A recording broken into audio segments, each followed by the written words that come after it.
You can hear the difference from with all that stereo stuff and the way we record. This is your last date in Europe, right? Before you move back? Yeah, we leave, yeah. What do you enjoy best about being on tour like this? Just to meet new fans, getting new fans, and performing at night, listening to the crowd, just watching, everyone, the excitement, yeah. And does the European crowd have enough soul? Definitely. I mean, the European crowd is what got us started here. I mean, if it wasn't for the European crowd, we would have never been discovered if we had to just wait to stay in America. Yeah, why is that?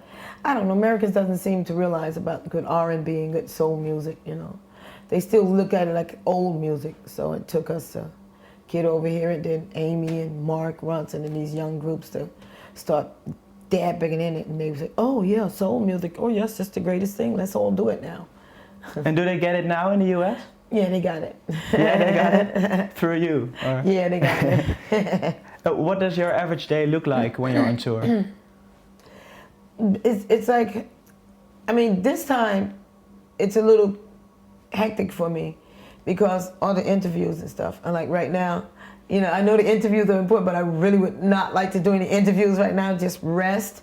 And so I've been just going and going. And that's what it's been for me for the last month and a half.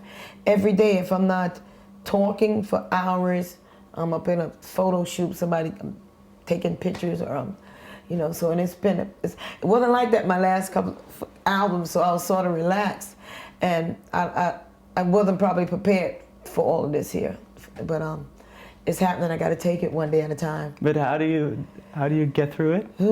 I'm now. Look at me. I'm trying to keep the smile on my face and try not to look like I'm about to fall out. But what does it do with your voice? Because that's very important in what you do. I know. That's why I don't want to be talking right now. But I got to talk for another 2.5 hours. It's not helping me. So I got to do what I got to do. And when you're at home, not touring, what does your life look like then? Is it then easygoing? Yeah, I like to try to go fishing if I can, But I mean, I tell you, the last year there was no easy going for me. I have not settled down since Naturally, and we took the time out to make this next album and put it out. So I'm a little drained. I haven't had like a vacation or went away and did too much of anything. So I just got to get prepared now. And I think the last time I came here too, my voice was out. I did a TV show, and they're doing the same thing again. They're gonna let me talk all day long. So I hope my voice be better tonight than it was the last time I was here. The album has just come out. Was that a relief? April 6th. Was it a relief?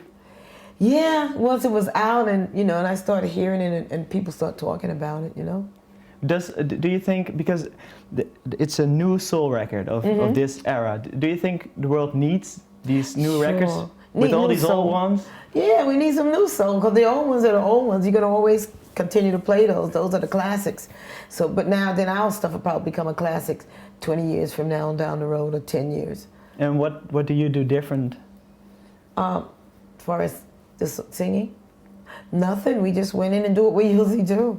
Just the guys write, and I go in and I sing them, and they write a story, and I bring the story alive.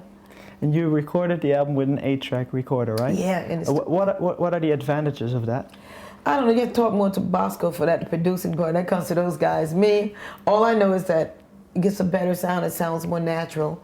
So when you hear my record and when I sing it live, you're gonna hear it. Except for you might miss the backgrounds now. And now we got more, orchestra and all of the strings and the French horns and whatever sound. But other than that, we still have our rhythm section. So. But while recording, it must be quite hard with an 8-track recorder, right? Because there are so many people. Well, I guess maybe to whoever producing it, it may be hard for those guys because they have to take, we go in on that track and then you have to splice it and push it down to make room for the next. So maybe for those guys it's a little hard. But for us, I think it's pretty easy because the singers, we're all on one mic. So you get the blend, and then you also have the horns. They play on one mic. So it's like you mess up, everyone, you gotta do it again. And that make you stay in more tune, make you do better when you have to. And are there particular records that have served as an example, sound-wise? No, I don't. I guess our stuff. People always say our stuff. You can hear the difference from with all that stereo stuff and the way we record.